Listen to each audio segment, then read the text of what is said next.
Okay. Hello, good afternoon, Professor Paget and classmates. This is Erin Kane, and for week four's discussion topic concerning end of life kind of issues, I've decided this week to interview my beautiful daughter, Kaylee. Say hello, Kaylee. Hi. Go ahead and, I don't know, introduce yourself really quick. Well, I'm Kaylee, and I'm in ninth grade, and I'm here to talk with my mom for her homework. That's great. Okay, thank you. So I figured that Kaylee would have a unique perspective as far as the discussion that we were going over concerning teen suicide and such. So that's what we're going to talk about, her and I today. So, Kaylee, what would you say is, what do you think are the main contributing factors to teens having such a high depression rate, anxiety rate? What kind of things do you think are contributing to the sense of depression and these kind of things that are leading to this aggravated teen suicide rate? Well, from what I've heard from other people at my school who either have experienced things like anxiety or depression or have things like suicidal thoughts, I've heard that mostly, to summarize what it stems from, is overwork or lack of support from either like friends or family members, or like either lack of support from friends or family members, or from just overwork. So that's something that people experience a lot in high school, because a lot of people either take too many classes or things like that. They're pressured by things like homework load, by friendships, by relationships with their family, which is something that I hear a lot of my friends struggle with sometimes, because they feel they either can't relate or communicate with their parents on certain levels about things that they're experiencing, like depression and anxiety. And depression and anxiety aren't necessarily born from things like overwork or unsupportive parents, but it's something that will stoke the flame in a sense, because that's what makes that's what amplifies their negative feelings, is what I've noticed in my school. So things like anxiety and depression all stem from some sort of psychological thing. I've heard chemical imbalances or just outright feelings of negativity, but things that do pressure that are usually things like pressure for social aspects, so like with their family and things like that, and then for emotional overwork or overload. Okay. Now, regarding like what you kind of said about that sort of disconnect between teens and their parents. Mm-hmm. So, talk to me a little bit more about that. Like, what do you think? Why do you think that teens struggle to make connections with their parents? Do you think it's a lack of parental concern? Do you think it's a lack of parental just awareness? What kind of things do you think that parents could do to make themselves more approachable or communicate better with their kids?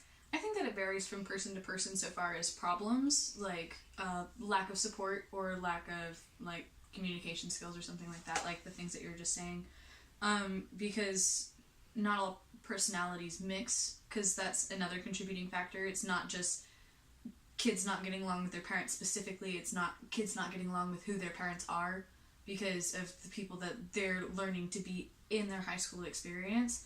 And the fact that they don't get along with their parents is also a stress factor, which cuts off that gateway for communication. Because if a child can't relate to their parent, then they won't speak to them. And alternatively, if a child doesn't feel that a parent is open enough to speak with them about important things, then they also won't communicate. like something that I have heard a lot is that kids will have like X, Y, and Z problem, and they'll want to speak to their parents about it because they think it's a real issue and they want support, but they feel that they can't speak to their parents because their parents aren't willing to share with them, or they will dismiss it, like you were saying, like will dismiss it as an issue altogether. So what I mean by that is if a child comes up to their parent who isn't particularly like not inclined to like communication, you know what I mean? Mm-hmm. So like if a parent who's pretty much open to communication with their child, if a child comes up to them and says, I think that I might be depressed, or I think I might have anxiety, or I've been having all of these negative feelings and I would like you to help me, how some parents take to that is they think, oh, it's just the schoolwork, or oh, you're just stressed out because of things like friends or relationships or classwork and things like that. So you're not actually depressed. You're not actually suffering with anxiety because it can't be you. You can't be part of the vast majority of the people who experience these things because it has been normalized in the what's it called? Kind of teenage generation. So high schoolers are often known to have trouble with drama, with parents, with grades, etc., etc. So a lot of that parent's mindset is just you're being over dramatic because you're in that teenage. But so that is a way that's not, that parents are not being supportive of their children who might be actually suffering from depression or anxiety, because not every child is. Sometimes they feel that way because of just how much it has been normalized. It's people everywhere will say like, oh, X, Y, and Z makes me so anxious, or like, oh, like I want to kill myself, but they say it at like not in a serious way. They say it just to say it because it's become like the popular thing. It's become the meme or whatever. So when faced with that, parents just kind of think teenagers are dramatic and you can't be.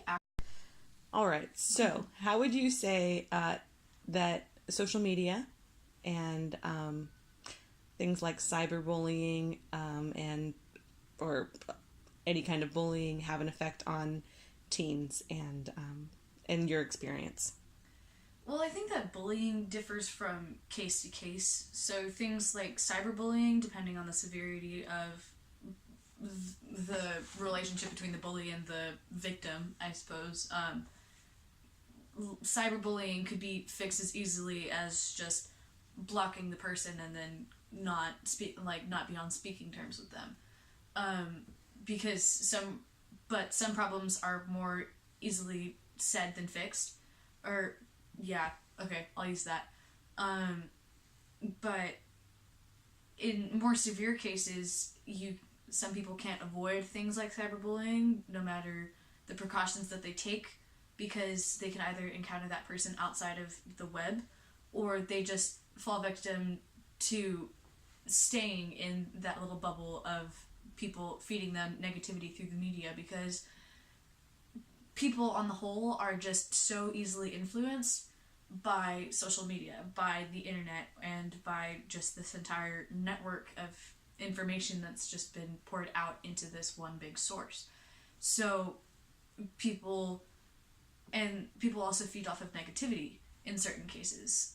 What I've noticed is in my high school years, people are in this constant state of self-deprecation, of saying like things like, oh, I'm trash, or like, oh, I suck, or something like that, because negativity has just become the norm. And if a person who is susceptible to that, but is also very sensitive to receiving that negative feedback, they might get stuck in a loop with things like cyberbullying. They might be bullied on the internet, but not want to be taken away from it because it's something that they find gives them a sense of importance, because they either don't get that sense of importance from something else, and it's not a conscious thought or action like, oh, I'm gonna go on the internet and just be depressed because it's cool. Like, it's not the conscious thought, it's just what happens due to hormones or any like psychological disorder, whatever you want to call it. It differs from person to person, and media is just something that draws in. All right, so kind of as a last question, do you think that teens are aware of where to go, like resources that are available should they be struggling with suicidal thoughts or, depression or anxieties? If they don't feel they can go to their parents, do you think that they know what the resources are? Yeah, actually, at the beginning of every year at my high school, people come in from the peer counseling center and they offer out these pieces of paper that people can anonymously sign up for support groups that are provided by the counselors at my school. And if you take a psychology course, you can become a peer counselor. So, like, you can become a student counselor at my school, and they offer that to people who feel like they should come to a support group or to like one-on-one therapy sort of sessions at the school, so that they don't have to essentially like come out to their parents and tell them about their issues in fear of like rejection or something like that, or lack of support. So yeah, there is that, and a lot of people who I've encountered actually have parents who would take them to therapy, and that's not their first choice because they're not always good. Yeah, they're not always good with their therapists. But I'd say that the people at my school have a fairly good support system, but I don't think that it's something that is widely known among my age group of who to turn to when you're having things like suicidal thoughts or depression or anxiety. Okay. Any closing thoughts? No, I think it's good. Okay. Thank you. I love you. You're welcome.